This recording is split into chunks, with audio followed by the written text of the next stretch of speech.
పరిశుద్ధ నామానికి మహిమ కలుగునుగాక. ప్రభువునందు మిక్కిలి ప్రియులారా, ఈ రాత్రి ఇక్కడ కూడి ఉన్నటువంటి దేవుని బిడ్డలైన మీకు అందరికీ కూడా, అలాగే విశ్వాస వాక్కు అనే ఆధ్యాత్మికమైన కార్యక్రమాన్ని వీక్షించుచున్న మా శ్రోతలందరికీ కూడా ప్రభు అయిన యేసుక్రీస్తు నామములో అందరికీ కూడా ప్రేమపూర్వకమైన వందనాలు. ఎలా ఉన్నారు? బాగున్నారా? మీరు బాగుండాలని తప్పక మా ప్రార్థనలో మేము జ్ఞాపకము చేసుకుని ఉన్నాము.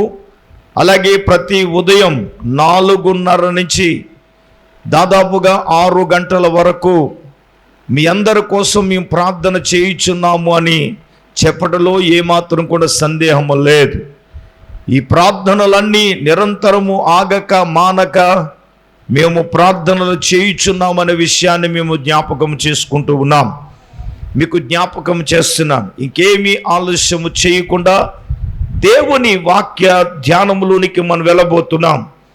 ఈ రాత్రి ప్రభువు మనకిచ్చే అంశం ఏదనగా, బలిపీఠమును, కట్టబడిన బలిపీఠమునొద్ద మనకు దొరికే అనుభవాలు. ఆయా సందర్భాలలో పరిశుద్ధ గ్రంథమైన బైబిల్లో కొంతమంది భక్తులు బలిపీఠాలు కట్టారు.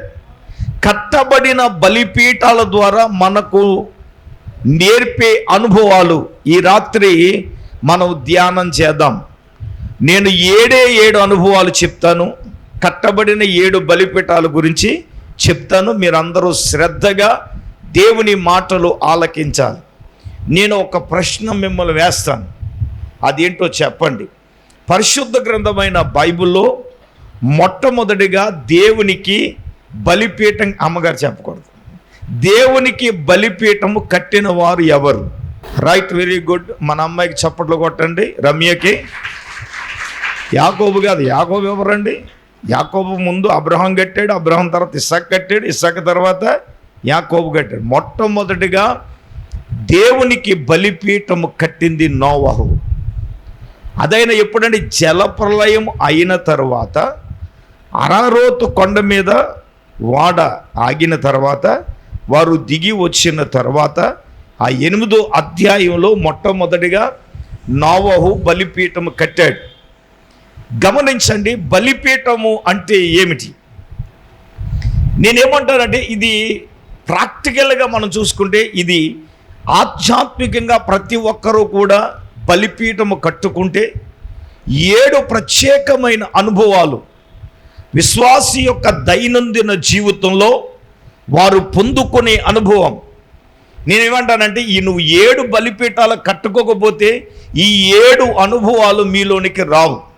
మొట్టమొదటిగా దేవుని బిడ్డలారా, అబ్రహాము కట్టిన బలిపీఠం. నేను అడుగుతున్నాను, అబ్రహాము జీవితంలో 4 బలిపీఠాలు కట్టాడు. ఎన్ని బలిపీఠాలండి? మాట్లాడాలి. అయితే నేను ఆ 4 బలిపీఠాల గురించి చెప్పను, కానీ అబ్రహాము కట్టిన 2వ బలిపీఠము ఆదికాండ గ్రంథము 12వ అధ్యాయం దయచేసి 8వ వాక్యములో మనం గమనిస్తే, అబ్రహాము గారు కట్టిన 2వ బలిపీఠం చదువు తల్లి. అక్కడ నుండి అతడు బయలుదేరి, చూడండి, బేతేలునకు తూర్పునున్న ఆ కొండకు చేరి పరమటనున్నటువంటి బేతేలుకును తూర్పునున్న ఆయకి మధ్యను అక్కడ యెహోవాకు బలిపీఠము కట్టి యెహోవా నామమున ప్రార్థన చేశాను. పిల్లరా గమనించండి, నేను ఇందాకే జ్ఞాపకం చేశాను. అబ్రహాము గారు 4 బలిపీఠాలు కట్టారు. 4 అనుభవాలు గత కాలములో మనం ధ్యానించాం. అయితే ఈ రాత్రి అబ్రహాము కట్టిన ఈ బలిపీఠము ద్వారా మనకు ఏ అనుభవం అంటే ప్రార్థన అనుభవం. చెప్పండి, ఏ అనుభవం? ఇక్కడే రాశాడు, యెహోవాకు బలిపీఠము కట్టి ఏం చేశాడంట? యెహోవా నామమును ఏం చేశాడు? ప్రార్థన చేశాడు. దేవుని సంగమా, దేవుని బిడ్డలారా, టీవీ ముందు కూర్చుని వాక్యం వింటున్న క్రైస్తవ సహోదరి సహోదరులారా, మన ఆత్మీయ దైనందిన జీవితంలో మనము ప్రార్థన అనే బలిపీఠాన్ని కట్టుకోవాలి. క్రైస్తవుని జీవితంలో ప్రార్థన మరుగైపోయింది. పూర్వకాలం మన భక్తులు మనకు నేర్పింది, మన ఆత్మీయ తల్లిదండ్రులు మనకు నేర్పింది ఏమిటంటే ప్రార్థన నేర్పారు. తెల్లవారుజామున లేచి చేసే ప్రార్థన. ఈ రోజున నేనేమో మిమ్మల్ని ఇబ్బంది పెట్టాలని కాదు, కానీ నేనేమంటానంటే ఈరోజు ప్రార్థన లేకపోతే మన సమస్యలకు పరిష్కారము దొరకదు. అలాగని సమస్య కోసం ప్రార్థించిన తర్వాత, పరిష్కరించిన తర్వాత ప్రార్థన మానేద్దామా? పౌలు గారిలాగా అట్లా అనరాదంటాను నేను, అంతకన్నా ఏమన్నాం అంటే ఈ రోజున అబ్రహాము యొక్క జీవితంలో కట్టిన రెండో బలిపీఠం ఏం చేశాడు అంటే ప్రార్థన చేశాడు. అంటే నేనేమంటానంటే ప్రతి ఒక్కరి జీవితంలో యవనస్తులైనా పెద్దవారైనా నడవరుసుకులైనా ఎవరైనా ప్రార్థనా బలిపీఠాలు మనము కట్టుకోవాలి. ఆమేన్. ఆగిపోయిన ప్రార్థనా జీవితాన్ని తిరిగి కొనసాగించండి. నీ ఆత్మీయతలో నువ్వు పురుగొల్పబడాలి. ప్రార్థన ద్వారానే ఏదైనా జరిగేది. ప్రార్థన లేకపోతే ఏం జరుగుతుందండి? దేవుని బిడ్డలారా గమనించండి, ఇది ఏమి అనుభవాన్ని నేర్పిస్తుందంటే ప్రార్థన. అందరూ చెప్పండి ఏంటండి? ప్రార్థన. మనందరి జీవితాలలో ప్రార్థన అనేది తండ్రిని అడగడం కదా. మనకెదురయ్యే మన కష్టాలలో, మన బాధలలో, ఏమండి బైబిల్ గ్రంథములో భక్తులైన వారు ఆరుకొచ్చిన కష్టంలో ఏం చేశారండి? చేసే శక్తి లేనప్పుడు, ఎదిరించే శక్తి లేనప్పుడు, ఆ బలం వారికి లేనప్పుడు వారికి కనపడిన మార్గం ఏంటో తెలిసిన ఏకైక మార్గము దేవుని నడుగుట, దేవునిని ప్రార్థించుట. ఇప్పుడు దేవుని మాట విన్నాడు అబ్రహాం గారు. దేవుడేమన్నాడు? నీ దేశాన్ని వదిలే, నీ బంధువులను వదిలే, నీ కలిగిన నీ తండ్రి ఇంటిని విడిచిపెట్టే, అన్నీ విడిచిపెట్టే, నేను నీకు చూపుతున్న దేశానికి వెళ్ళిపోవాలంటే మరో మాట్లాడకుండా బయలుదేరిపోయాడు. ఎవరో? అబ్రహాం గారు. నేను అడుగుతున్నాను, దేవుడు అలా చెప్తే మనం ఏం వదులుతున్నాం? లోకాన్ని వదలగలుగుతున్నామా? ఏమైనా చేయగలుగుతారు? అబ్బే, లోకం వదలం, మనం పరలోకం వదలం. దేవునికి స్తోత్రం. అది వదలం. అదిగా మన బ్రతుకులు ఇలాగ ఏడుతున్నాయి. డెవలప్ అవ్వకపోవడం గల కారణం, అభివృద్ధి అవ్వకపోవడానికి గల కారణం, ఆశీర్వదించబడకపోవడం కారణం, ఎంత ఉపదేశం విన్నా మనలో మార్పు లేకపోవడం. పరిశుద్ధాత్మ దేవుడు చెప్పాడు, ఏంటి చెప్పనా? నువ్వు అందరినీ సెట్ చేసే ఏసు రక్తం వేసేయి, ఎవడైనా నీ మాట వినాలి. ఆమేన్, ఆమేన్. ఆ విధంగా ప్రోగ్రాం డిజైన్ చేస్తున్నాను. చెప్పింది చేయడమే. ఇచ్చేవాడు ఎత్తడు, లేత లేదు. దేవుని కార్యం మాత్రం ఆగదు. హల్లెలూయా. గట్టిగా చెప్పండి, హల్లెలూయా. దేవుని వాక్యానికి నువ్వు లోబడకుండా నా తండ్రికి మొరపెడతాను, నా తండ్రికి ప్రార్థన చేస్తాను. ఎక్కడి నుంచి రాకపోతే యూదులకు వేరొక చోట నుంచి. చెప్పండి, ఎక్కడి నుంచి వస్తుంది? దేవుడు ఒక్కొక్కరు ప్రేరేపిస్తాడు. దేవునికి స్తోత్రం. ప్రేరేపించడా? తండ్రికి బలిపీఠము కట్టి మనం అదే చేయబోతున్నాం. అమ్మగారు షెడ్యూల్ తయారు చేశారు వారానికి. రేపు ప్రకటన చేస్తాను. ప్రతిరోజు డైలీ 7 గంటలు, 5 గంటల నుంచి మధ్యాహ్నం 12 గంటలకు ఒక్కొక్కళ్ళు ఒక్కొక్క గంట, వచ్చే ఆదివారం వరకు కూడా మనము ప్రతిరోజు ఏం చేయబోతున్నాం? ప్రార్థనా బలిపీఠాలు కట్టబోతున్నాం. దేవుడు మన ప్రార్థన వినబోతున్నాడు. గొప్ప కార్యములు ప్రార్థన ద్వారా, మన ప్రేయర్ పవర్ మినిస్ట్రీ ద్వారా దేవుడు చేయబోతున్నాడు. మీ వ్యక్తిగత జీవితంలో దేవుడు చేయబోతున్నాడు. టీవీ ముందు కూర్చుని వాక్యం వింటున్న వారి జీవితంలో చేయబోతున్నాడు. నా కుమారుడా, నీ జీవితంలో నా ప్రభువు చేయబోతూ ఉన్నాడు. నీ గృహ విషయంలో దేవుడు చేయబోతూ ఉన్నాడు. నీ వివాహ జీవితంలో దేవుడు చేయబోతూ ఉన్నాడు. హల్లెలూయా. ఎప్పుడు దేవుడు చేస్తాడు అంటే ప్రార్థనా బలిపీఠాలు కట్టుకోవాలా. ప్రార్థన చేయాలి కదా, తండ్రిని అడగాలి కదా, తండ్రి దగ్గర రోధించాలి కదా. నీ ప్రార్థనా జీవితం ఎలాగుంది? ఏలియా కాలంలో పడిపోయిన ప్రార్థనా బలిపీఠాన్ని ఏం చేశాడు? తిరిగి కట్టాడు కదా. ఇశ్రాయేలీయులకు 12 గోత్రాలలో 12 రాళ్ళు తీసుకున్నాడు ఏలియా గారు బలిపీఠం కట్టడానికి. ఈ 12 రాళ్ళు దేనికి సాదృశ్యం తెలుసా? ఇశ్రాయేలీయుల యొక్క 12 గోత్రాలకి సాదృశ్యం. నేనేమంటానండి, ఈ రాత్రి ఆగిపోయిన ప్రార్థనా జీవితాన్ని తిరుగు కట్టుకో. తెల్లవారుజామున లేచి ప్రార్థించి అనుభవాన్ని పొందుకో. అప్పుడే కదా అద్భుతాలు మన జీవితంలో జరిగేది, ఆశ్చర్య కార్యాలు చూసేది మన దేవుడు మన జీవితంలో. రెండవదిగా మనం చూసినప్పుడు ఈ పాయింట్ నెంబర్ 1లోనే ఇంకొక ఇస్సాకు కూడా బలిపీఠం కట్టాడు. ఆదికాండ గ్రంథము 26వ అధ్యాయము 25వ వచనంలో మనం చూసినప్పుడు, గెరారు అనే దేశంలో విత్తనం వేసి 100 పొలం పొందిన తర్వాత, దేవుడు అతన్ని ఆశీర్వదించిన తర్వాత, మిక్కిలు గొప్పవాడు అయిపోయిన తర్వాత, ఇప్పుడు ఫిలిస్తీన్లు అందరూ ఏం చేశారు తెలుసా? అబ్బాయి, నువ్వు అర్జెంటుగా ఇక్కడ మా ఊళ్ళో ఉండడానికి లేదు. ఎవడైనా డెవలప్ అయిన తర్వాత అసూయ వస్తుంది. ఇప్పుడు ఇస్సాకు గారు గెరారులో విత్తనం వేసి సార్ అభివృద్ధి చెందాడు. ఓ దాసీలు ఏమంటే మిక్కిలు చూడండి, అక్కడ గమనించినట్లయితే ఫిలిస్తీన్లంట ఇస్సాకు మీద ఏం పడ్డారట అండి? అసూయ పడ్డారు. అవును, డెవలప్ అవుతా అసూయ రాదా? సడన్గా సైకిల్ మీద వెళ్ళాడు, కారు వస్తే బండి రాగానే తాడాకు పాక కాస్త బిల్డింగ్ అయింది అనుకోండి, సడన్గా పాకపోయి మందిరం వచ్చేటప్పటికి పై మందిరం వేసి లోపల మన గురించే చూద్దాం. ఎవడు మన పరిచర్యం చూసి అసూయపడేవాడు ఇక్కడ ఏమీ లేకపోయినా సరే అసూయపడేవాడు ఏం లేదా? మన విశ్వాసులు అనుకుంటున్నారు అయ్యగారి దగ్గర బోలంత బ్యాలెన్స్ ఏం లేదు, నాది నెల్లి బ్యాలెన్స్, మా ఏసైదు పుల్లి బ్యాలెన్స్.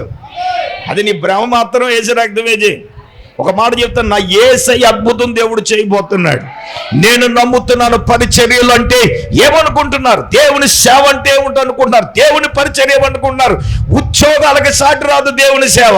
దేవుడు పిలిస్తే వీళ్ళు మొన్న ఎవడు ఐఏఎస్ కలెక్టర్ జాబ్ వదిలి దేవుని సేవకు వచ్చేసాడు. దేవుని పరిచర్య అంటే ఏంటి? దేవుని సేవ అంటే ఏమిటి? దేవుని మీద పరలోకంలో సేవ ఉన్నవాడు, జాబ్ ఉన్నవాడు ఉన్నాడు అక్కడ. దేవుని పరిచర్య చేసి నువ్వు ఎన్ని ఆత్మలు రక్షించావు? దేవుని సేవకు చాటేందేది లేదో. దేవుడు ఏ పిలుపు పిలిచాడో, దేవుడు ఎందుకు మనల్ని ఏర్పాటు చేసుకున్నాడో, మన స్థాయి ఏంటో దేవుని అడిగినప్పుడు, దేవుడు నిన్ను ప్రత్యేకించుకున్నప్పుడు దేవుని సేవే చేయాలి. ఆమేన్. నేను ఎప్పుడు ఏం చెప్తాను? నువ్వు ప్రార్థన అడిగి దేవుడు ఏం చెప్తే అది చేయంట. ఏం చెప్తాను చెప్పండి? దేవుడు అడిగితే దేవుడు చెప్పడా? నువ్వు ఇది చేయని చెప్పడా? ప్రత్యక్షపరచడా? దేవుడు మాట్లాడతాడా లేదా? చెప్పండి. ఏ రూపంలో అయినా ఎలాగైనా దేవుడు మాట్లాడతాడు. ఇప్పుడు అసూయపడి పంపించేశారు ఇస్సాకుని. ఏం చేయాలో తెలియదు. బావులు తవ్వితే అక్కడ నిరాశ అయిపోయింది. ఆ రాత్రి బెహర్షెబాకు వచ్చాడండి ఇస్సాకు గారు.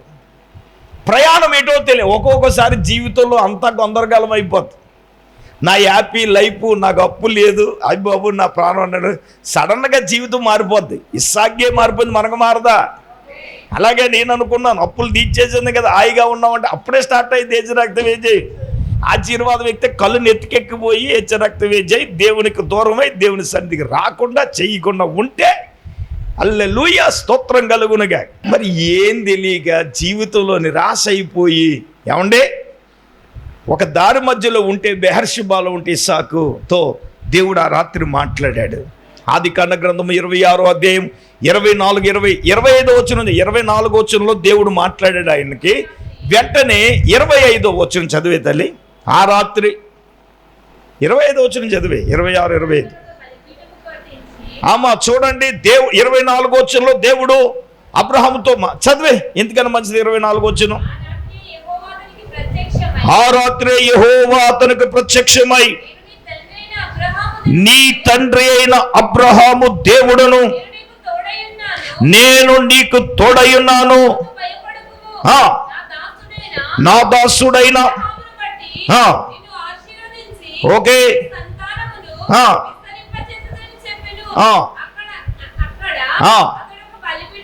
చూడండి, ఇస్సాకు గారు అక్కడనే ఒక బలిపీఠము కట్టి యెహోవా నామమును ఏం చేశాడు? చాలండి, ఇంకా మీరు వెళ్ళద్దు, ముందుకు వెళ్ళద్దు. మన అంశం ఏమిటంటే, ఇక్కడ అబ్రహాము కట్టిన, ఇస్సాకు కట్టిన ఈ 2 బలిపీఠాలను మనం గమనించినప్పుడు ఏం కనపడుతుంది మనకి? మాట్లాడాలందరూ. ఏం కనపడుతుందరా తల్లులారా? అవునండి, ప్రార్థన అనుభవాన్ని నేర్పిస్తుంది. ఈ రాత్రి పరిశుద్ధాత్ముడు మాట్లాడే మాట ఏంటో తెలుసా?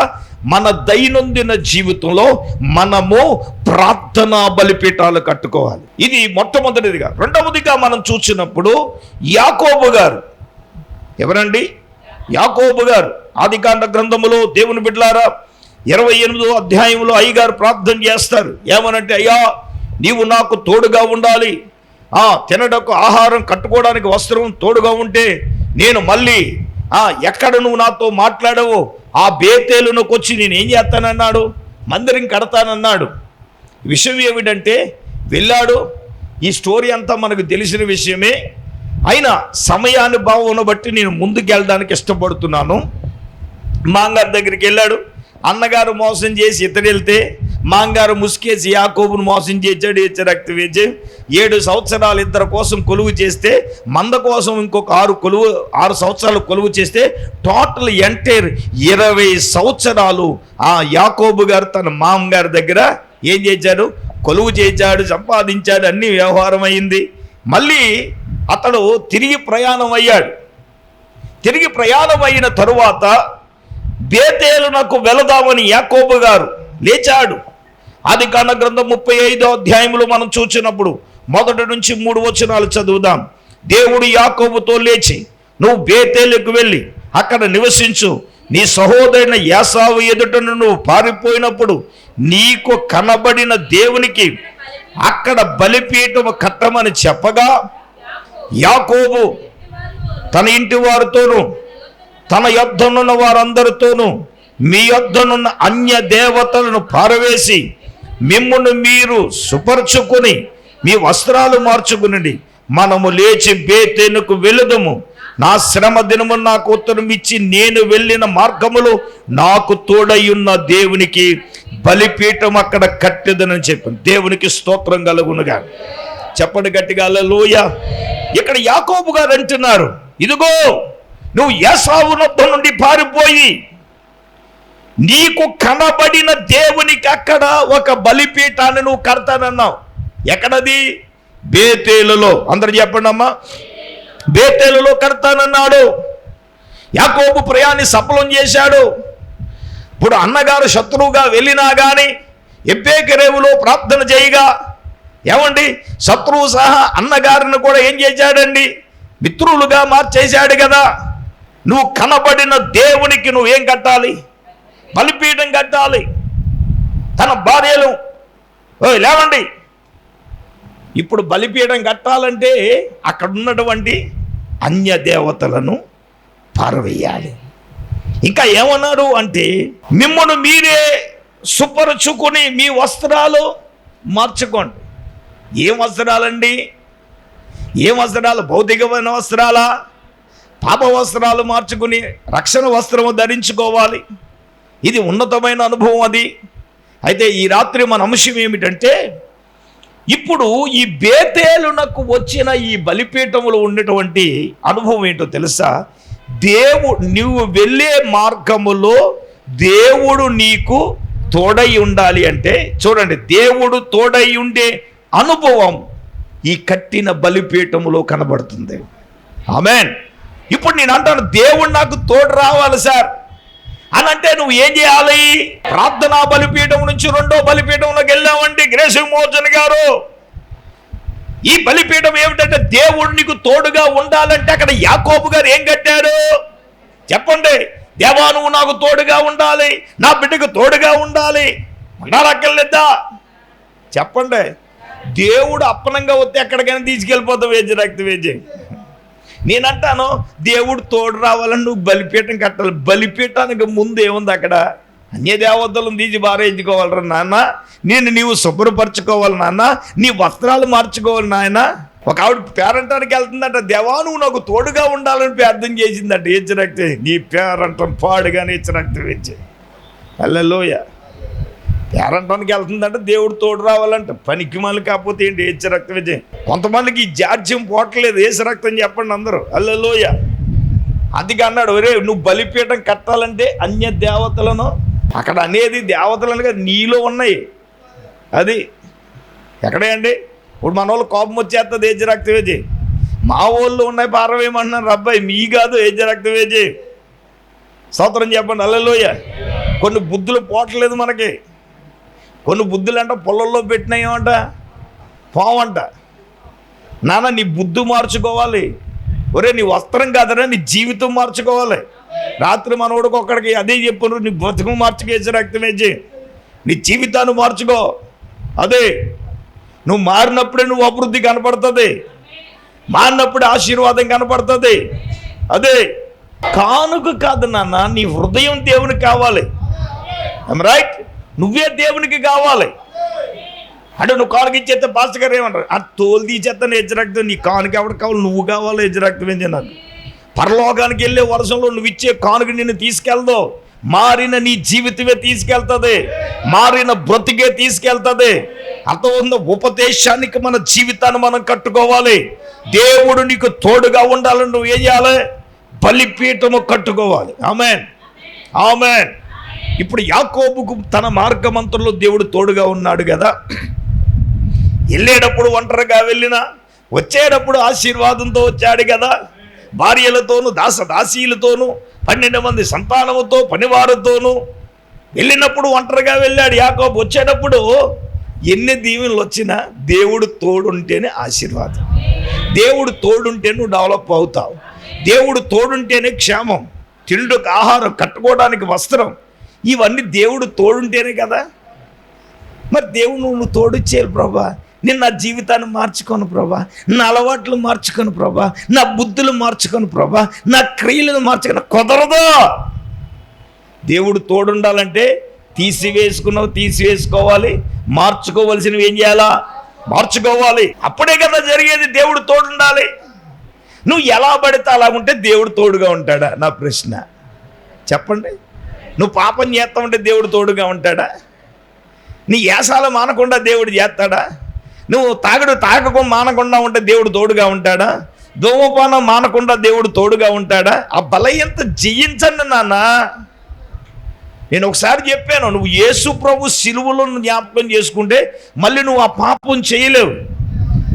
నోట్లో చేదు చిరకం తాగితే నువ్వు ధూమపానం ఎలా తాగలవు? చేతులతో పాపం చేసినప్పుడు, చేతుల్లో శిలలు గుచ్చినప్పుడు నువ్వు పాపం ఎలా చేయగలవు? తలంపులతో ఆలోచన, పక్కలో బలిపోడు పొడిచారు కదా. తలంపులు అంటే ముళ్ళ కిరీటం. ఎక్కడ పెట్టారు ముళ్ళ కిరీటం? తల మీద ఎందుకు భరించాడు ఆయన? తలంపులు బట్టి చేసిన పాపమును బట్టే కదా. సిలువులో పొందిన నువ్వు గాయాలు జ్ఞాపకం చేసుకుని నువ్వు పాపం చేయలేవు, నువ్వు జయించలేకపోతున్నావు అంటే దాని మీద నువ్వు బానిసయ్యావు. పాపం చేసిన వాడు పాపానికి ఏమవుతున్నాడు? దేవుడు తోడుగా ఉండాలంటే, నేను చెప్తున్నాను, దేవుడు పరిశుద్ధుడు కాబట్టి నీకు తోడుగా ఉండాలంటే నువ్వు పరిశుద్ధుడిగా ఉంటేనే దేవుడు నీకు తోడుగా ఉంటాడు. దేవుడు నీతిమంతుడు కాబట్టి నువ్వు నీతిగా ఉంటేనే దేవుడు తోడుగా ఉంటాడు. దేవుడు యథార్థవంతుడు కాబట్టి నువ్వు యథార్థంగా ఉంటేనే దేవుడు తోడుగా ఉంటాడు. నువ్వు ఎలా పడితే అలాగుంటే దేవుడు తోడుగా ఉండడు. నీ జీవితం మార్చుకో. సరే, ఇది కట్టిన రెండవ బలిపీఠం. మూడవదిగా మోషే కట్టిన బలిపీఠం. నిర్గమాకాండం 17వ అధ్యాయంలో ప్రియులారా మనం గమనించినప్పుడు అమాలేకీయులు ఎవరి మీద యుద్ధం చేయడానికి వచ్చారంటే ఇశ్రాయేలీల మీద యుద్ధం చేయడానికి వచ్చారు. అప్పుడు మోషే అహరోను ఊర్లు కొండ మీద శిఖరం ఎత్తారు. మనకు తెలుసు కదా, మోషే గారు చెయ్యి ఎత్తినప్పుడు ఇశ్రాయేలీలు గెలిచారు, మోషే చేయి దించేటప్పుడు అమాలేకీయులు గెలిచారు. అందుచేత మోషే గారు ఇంకా చేతులు అలా ఎత్తుతూ ఉంటే ఓ రాయి మీద కూర్చున్నప్పుడు అహరోను ఊరిలో ఒక ప్రక్కన ఏమండి అతను చేతులు పట్టుకున్నాడు. వినండి, వాళ్ళ చేతులు సూర్యుడు అస్తమించే వరకు అలాగుండగా గమనించండి, దేవుడు ఇశ్రాయేలీల తన ప్రజలకు శత్రువుల మీద జయాన్ని అనుగ్రహించినప్పుడు నిర్గమాకాండం 17వ అధ్యాయం 14-15 వచనాలు చూద్దాం. అప్పుడు యెహోవా మోషేతో ఇట్లనెను, ఆకాశము క్రింద ఉండకుండా బొత్తిగా తుడిచివేదును గనుక జ్ఞాపకార్థముగా గంధములో దీన్ని రాసి తర్వాత మోషే ఒక బలిపీఠము కట్టి దానికి యెహోవా నిస్సి అని పేరు పెట్టాడు. దేవునికి స్తోత్రం. యెహోవా నిస్సి అంటే అర్థం ఏంటి తెలుసా? దేవుడే, యెహోవాయే మాకు ధ్వజం. అందరూ చెప్పండి ఏంటి? యెహోవాయే, దేవుడే మాకు ధ్వజం. నేనంటాను, శత్రుల విషయంలో దేవుడే మనకు ధ్వజం. ఈ అనుభవం ఏంటో తెలుసా? నీ శత్రువుల మీద నీకు దేవుడు విజయాన్ని కలగజేయాలంటే యెహోవా నిస్సి అంటే ఏంటో తెలుసా? దాని అర్థం దేవుడే మాకు, యెహోవాయే మాకు ధ్వజం. శత్రువు ఏలుబడి చేయట్లేదంటే ఏలుబడి చేస్తున్నాడు కుటుంబాల్లో. ఆడు ఏ విధంగా ఏలుబడి చేస్తున్నాడు అండి? చాలా రకాలుగా ఏలుబడి చేస్తున్నాడు శత్రువు. అప్పుల ద్వారా శత్రువు ఏలుబడి చేస్తున్నాడు, రోగం ద్వారా శత్రువు ఏలుబడి చేస్తున్నాడు, మారన మొగుడు ద్వారా, మారిన భార్య ద్వారా, మారిన పిల్లల ద్వారా, మారిన అత్తగారి ద్వారా, మారన మాంగారు ద్వారా, మారన స్నేహితుల ద్వారా, మారన తోటగాళ్ళంట, మారన అక్కా చెల్లెళ్ళు, రక్తవేజి, హల్లెలూయా, నోరు తెరవండి, స్తోత్రం చెప్పండి. శత్రువులు ఉన్నారంటే ఉన్నారు. శత్రువులతో నిరంతరము పోరాటం కదా. మారన బావగారులు కూడా ఉన్నారమ్మోయ్, మనే మాంగారు ఉన్నారు, అత్తగారులు ఉన్నారు, బావగారులు ఉన్నారు. ఎక్కడ ఆలోచిస్తున్నావు? రక్తవేజి, హల్లెలూయా, స్తోత్రం కలుగును గాక. పోరాటమే చేస్తున్నారు కదా. వాళ్ళు పెట్టడం వల్ల దాని దగ్గర నుంచి డబ్బులు లేకేద్దామని చూస్తున్నారు. దొంగ నా కొడుకు రక్తవేజి, హల్లెలూయా. ఏదో పెద్ద ఉద్ధరించినట్టు, పెద్ద ఏదో చూసినట్టు రక్తవేజి. ఇటువంటి మారణ సమాజం, మారణ వ్యక్తులు మన మధ్యలో ఉన్నప్పుడు వాళ్ళు మనకి ఎవరండి? శత్రువుని కదా. నేనేమంటానండి, యెహోవా నిస్సి అనే బలిపీఠం నువ్వు కట్టుకుంటే నీ శత్రువుల విషయంలో దేవుడే నీకు ధ్వజం. ఆమేన్. దేవుడే ధ్వజంగా ఉన్నప్పుడు నీ కుటుంబం మీద, నీ వ్యక్తిగత జీవితంలో ఏలుబడి చేసే శత్రువు మీద నువ్వు విజయాన్ని చూడగలవు. కారణం ఏంటో తెలుసా? నువ్వు ఈ శత్రువుని ఏమి చేయలేవు. దేవుడే నీకు ధ్వజంగా ఉన్నప్పుడు శత్రువు మీద నువ్వు జయాన్ని పొందగలవు కదా. నీ శత్రువు మీద నీకు విజయం కావాలి, నీ శత్రువు మీద నువ్వు విజయం పొందుకోవాలి, విజయాన్ని నీ జీవితంలో నువ్వు చూడాలి అని అంటే ఎప్పుడు నువ్వు చూడగలవు, ఎప్పుడు నీకు ఇవ్వగలడు అంటే యెహోవాయే నీకు నిస్సిగా ఉండాలి. అక్కడ బలిపీఠం కట్టి ఏం పేరు పెట్టాడండి అంటే నేనేమంటానంటే నీ శత్రుల విషయంలో దేవుడే నీకు ఈ ధ్వజం. ఈ అనుభవం మనకి మోషే గారు కట్టిన బలిపీఠం ద్వారా పరిశుద్ధాత్ముడు మనకు నేర్పిస్తున్నాడు కదా.